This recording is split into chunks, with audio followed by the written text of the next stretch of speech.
Hey guys, welcome back. It's me again, Provincianang Marena. For today's video ay ituturo ko sa inyo kung paano mag-book online ng ticket sa Light Ferry.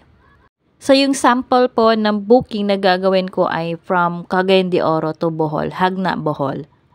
4 na steps lang to guys kung paano tayo mag-book online. So hindi mo na kailangan pumunta sa mismong ticketing office ng Light Ferries.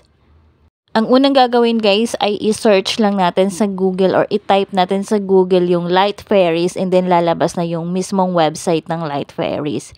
And then, ganito yung itsura ng site nila kapag na-open mo na or na-click mo na yung link.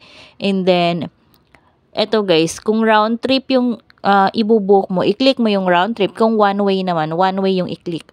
Ang makikita nyo sa screen, yan yung sample na ginawa ko. So, na-input ko na yung kung saan ako manggagaling at saan yung destination ko. And then, yung date din po. And then, yung sa passengers, guys, kung dalawa kayo, i-input nyo yung dalawa. Kung tatlo po. And then, search trips. And then, ganito na yung makikita nyo sa inyong screen. So, ayan guys. So, nandyan yung dates sa taas. And then, yung binilugan ko ng yellow guys, yan yung i-click nyo kung gusto nyo po ng tourist. So, dalawang pagpipilian, standard, B, at saka tourist. And then, yung sa gilid guys, nandyan yung oras kung anong oras aalis ang barko sa pier. Ipapakita ko din sa inyo yung tourist po. And then, ayan po yung tourist. So, mas mahal yung tourist guys. 1,250. Konti lang naman yung difference. So, dito din sa gilid, nandyan yung oras at saka makikita mo na aircon siya. Kapag sa standard lang kasi guys, so hindi siya aircon po. Pero, no need naman po ng AC kasi malamig. Kapag nakapili na kayo guys kung standard ba or tourist, click next. So, ito yung second step, passenger info. So, dito guys, i-input na natin yung info ng mga pasahero or ng pasahero kapag isa lang. Ang kailangan lang naman nito guys ay basic info ng pasahero like email address. So, kailangan tama yung email address kasi doon i-email yung e-ticket kapag nabayaran natin. Mobile number, name, birth date, at saka address. Kailangan din po siya guys. Kapag na-input nyo na po yung mobile number at saka email address at saka contact person, so scroll down nyo lang guys. Ito yung makikita nyo. So dito na po mag-i-input ng passenger details again. And then kung halimbawa guys, PWD or senior yung pasahero, sorry kung kapag online guys, hindi nila, walang discount po. So kapag gusto nyo ng discount, pupunta talaga kayo sa mismong ticketing office ng Light Ferries or sa mga accredited nila na mga agents.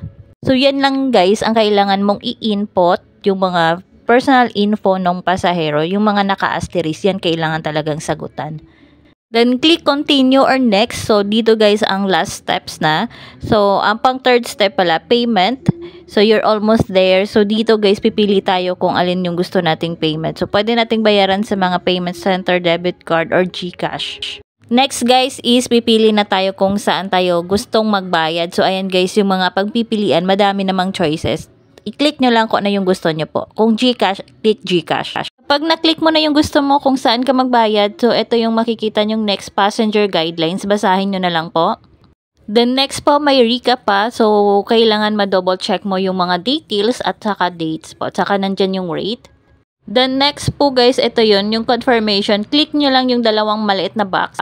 Kapag na-click nyo na po yung dalawang maliit na box, then click submit now. And then ito yung next po na lalabas sa inyong screen. And then scan nyo lang yung QR code.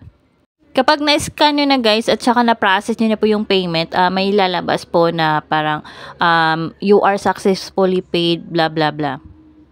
After nyong magbayad guys, i-check nyo po yung email address na in-indicate nyo po upon booking. Kasi doon isi-send yung e-ticket nyo guys. And then, kapag nakita nyo na or na-check nyo na, i-print nyo po yung ticket. Kasi kailangan i-print kasi yun yung ipapakita mo sa upon check-in. So, ingana ara ka sayon ang mag-book online guys. Di nakakinahanan mo adto sa ticketing office. Thank you for watching. Bye guys!